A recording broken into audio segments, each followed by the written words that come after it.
Hello, it's Professor Parish, and we are on week 3 of English 123. So we're a third of the way through the class. I'm recording this on Sunday, so by tonight, your first paper is due tonight in the Dropbox, and you can see that down here. It's due by 11:55 tonight. I did want to go ahead and talk about this coming week and what's going on. There is not a discussion forum. So that's good, right? No discussion forum for this week.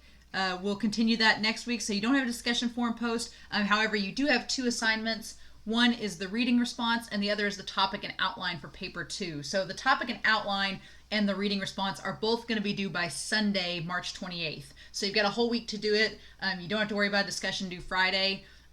The reading assignments, what I would read before you start both of these. First, the introduction section of the Best American Poetry.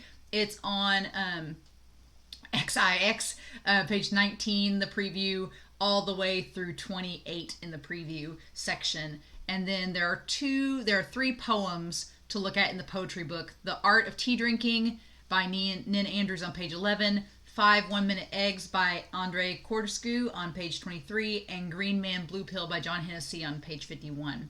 So I'm going to go over the reading response here in just a second, but the topic and outline, the second paper is going to be about poetry. So for this assignment, you're just talking about the thesis statement for your paper and then an outline describing the overall points. And I'll show you the guidelines here in just a second. Now, obviously, it being a poetry paper, your outline will probably be very much concise, like in terms of what you're going to talk about with the poems, etc. But you can elaborate on what points you're going to talk about and just give me kind of like an idea of what you're doing. It doesn't have to be like a very broad outline, because I understand that this is a work in progress. It doesn't need to be paragraph by paragraph. This is just a skeletal structure to tell me that you have an idea of what you want to do for your paper. But again, it's not set in stone. You can change it between this assignment and the final draft. So it just needs to be a plan of what you want to do. So if I go up here to resources, you'll see in week 3, find it, the paper 2 guidelines that are listed here. And I'll show you what those are. So for paper 2, ideally, what you're going to do is the second paper asks you to create a poem and an analysis concerning poetry. So this is kind of an extension of like English 122. Your poem should have the following: a distinct style or genre, whether that's haiku, open form, sonnet, etc., imagery and descriptive details, a sense of theme or purpose, and be half a page long in at least 3 distinct stanzas in length. Along with that poem, you need to do a short analysis explaining the choices that you made. So this should be formatted in the list below. So it should be 2 pages as your analysis, one 12-point double-spaced font, 1-inch margins. Your analysis should have introduction and conclusion. And then it should discuss the choices you made for your poems. So why did you create the poem that you did? Why did you choose that pattern? Why did you choose that form?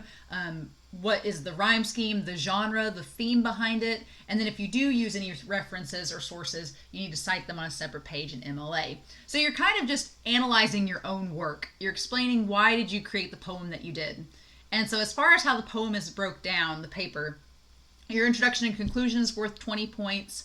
The grammar and mechanics throughout the entire thing is worth 30. Formatting and page length being met is worth 10. The creativity and effort with the poem is worth 20. And that just means, did you try?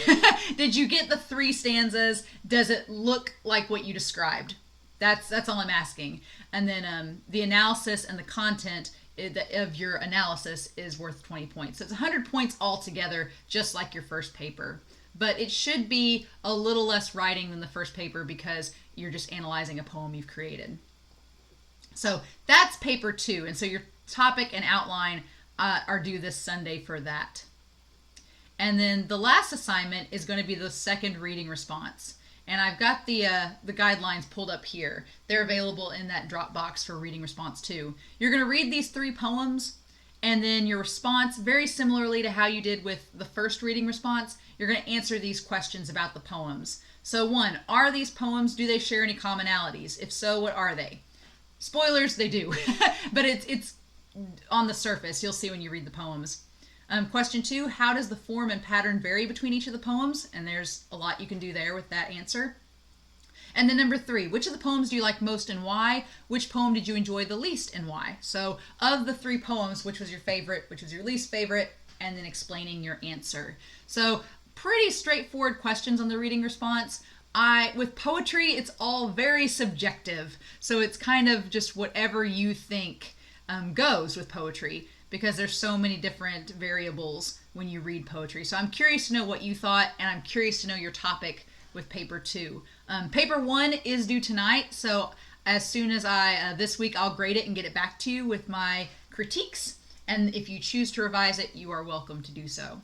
But that's this week's assignments, no discussion forum, so I'm curious to know what you do on the assignments.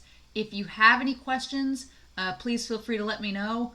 But otherwise, I hope you have a wonderful week. Stay safe, take care, and I'll talk to you all again soon.